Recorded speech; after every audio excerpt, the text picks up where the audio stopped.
మత్తయి 15వ అధ్యాయము.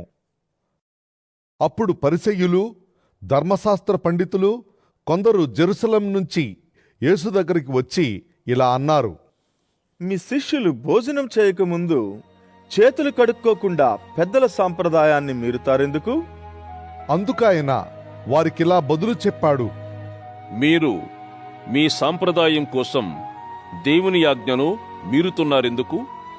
దేవుడు ఇలా ఆజ్ఞాపించాడు గదా, మీ తల్లిదండ్రులను గౌరవించండి.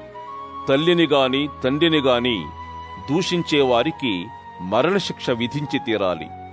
మీరైతే ఇలా అంటారు: ఎవడైనా తండ్రిని గాని తల్లిని గాని చూచి నా వల్ల మీరు పొందగలిగి ఉన్న సహాయం కాస్త దేవునికి అర్పించబడింది అని చెబితే, అలాంటి వాడు ఆ విషయంలో తండ్రిని గాని తల్లిని గాని గౌరవించనక్కరలేదన్నమాట.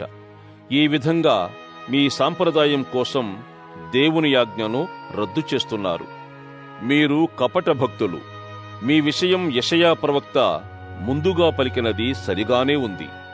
ఈ ప్రజలు తమ నోటితో నా దగ్గరికి చేరుతున్నారు, తమ పెదవులతో నన్ను గౌరవిస్తున్నారు గాని వారి హృదయం నాకు చాలా దూరంగా ఉంది.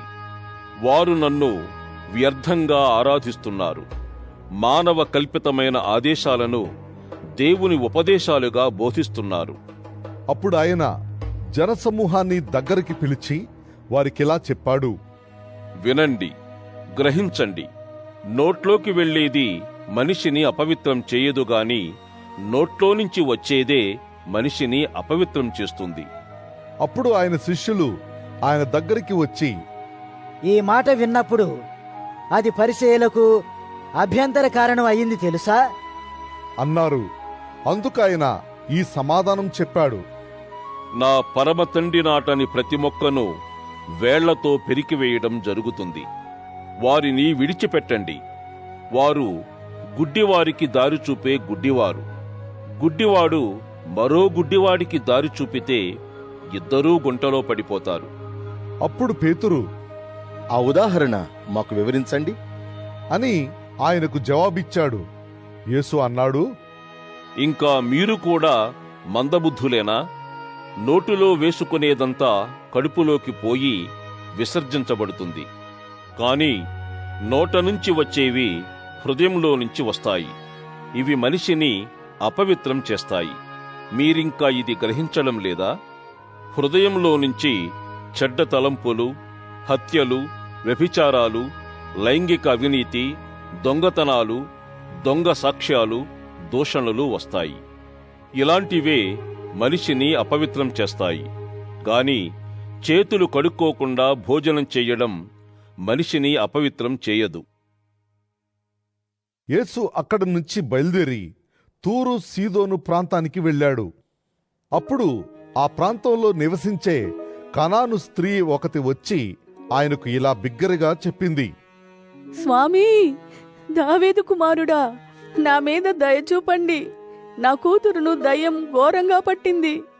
అందుకాయన ఆమెతో ఒక్క మాట కూడా చెప్పలేదు. అప్పుడు ఆయన శిష్యులు వచ్చి, ఆమెను పంపివేయండి, మా వెంటపడి కేకలు వేస్తూ ఉంది అని ఆయనను ప్రాధేయపడ్డారు. ఆయన జవాబిచ్చాడు: ఇశ్రాయేల్ వంశంలో తప్పిపోయిన గొర్రెల దగ్గరకు మాత్రమే నేను పంపబడ్డాను. అయితే ఆమె వచ్చి ఆయనను ఆరాధించి, స్వామీ, నాకు సహాయం చేయండి అంది. అందుకాయన, పిల్లల భోజనం తీసి కుక్క పిల్లలకు వేయడం తగిన పని కాదు అని జవాబిచ్చాడు. ఆమె, నిజమే స్వామి, కాని కుక్క పిల్లలు సహా తమ యజమాని బల్ల మీద నుంచి పడే ముక్కలు తింటాయి గదా అంది. అప్పుడు యేసు ఆమెకు ఇలా జవాబిచ్చాడు: అమ్మా, నీ నమ్మకం గొప్పది. నీవు కోరినట్లే నీకు జరుగుతుంది. ఆ ఘడియలోనే ఆమె కూతురికి పూర్తిగా నయం అయ్యింది. యేసు అక్కడి నుంచి బయలుదేరి గలిలీ సరస్సుకు దగ్గరగా చేరి ఒక కొండెక్కి కూర్చున్నాడు. గొప్ప జనసమూహాలు వచ్చి కుంటివారిని, గుడ్డివారిని, మూగవారిని, వికలాంగులను ఇంకా అనేకులను ఆయన దగ్గరకు తెచ్చి ఆయన పాదాల ముందు ఉంచారు. ఆయన వారిని బాగు చేశాడు. మూగవారు మాట్లాడటం, వికలాంగులకు పూర్తిగా నయం కావటం, కుంటివారు నడవటం, గుడ్డివారు చూడటం చూచి జనసమూహానికి చాలా ఆశ్చర్యం వేసింది. అప్పుడు వారు ఇశ్రాయేల్ ప్రజల దేవుణ్ణి కీర్తించారు. తన శిష్యులను తన దగ్గరకు పిలుచుకొని యేసు ఇలా అన్నాడు: ఈ జనసమూహం మీద నాకు జాలి వేస్తూ ఉంది. ఎందుకంటే తినడానికి వీరి దగ్గర ఏమీ లేదు. 3 రోజులు నా దగ్గరే ఉన్నారు గదా. వారిని ఆకలితోనే పంపివేయడం నాకిష్టం లేదు. దారిలో వారు శోషపోవచ్చు. ఆయన శిష్యులు ఆయనతో అన్నారు: ఎవరూ కాపురం లేని ఈ స్థలంలో ఇంత పెద్ద గుంపు తృప్తిగా తినడానికి చాలినన్ని రొట్టెలు మనకు ఎక్కడ దొరుకుతాయి? యేసు మీ దగ్గర ఎన్ని రొట్టెలున్నాయి అని వారిని అడిగాడు. వారు 7 రొట్టెలు, కొన్ని చిన్న చేపలు కూడా ఉన్నాయి అన్నారు. జనసమూహం నేల మీద కూర్చోవాలని ఆయన ఆదేశించాడు. అప్పుడు ఆ 7 రొట్టెలు, ఆ చేపలు చేత పట్టుకుని దేవునికి కృతజ్ఞత అర్పించాడు. వాటిని విరిచి తన శిష్యులకు అందించాడు. శిష్యులు జనసమూహానికి వడ్డించారు. అందరూ తిని సంతృప్తి చెందారు. తరువాత మిగిలిన ముక్కలను ఎత్తితే మొత్తం 7 పెద్ద గంపలు నిండాయి. తిన్న పురుషులు 4000 మంది. వారితో పాటు స్త్రీలు, పిల్లలు తిన్నారు. తరువాత ఆయన జనసమూహాన్ని పంపివేసి పడవ ఎక్కి మగ్దాల ప్రాంతానికి వెళ్ళాడు.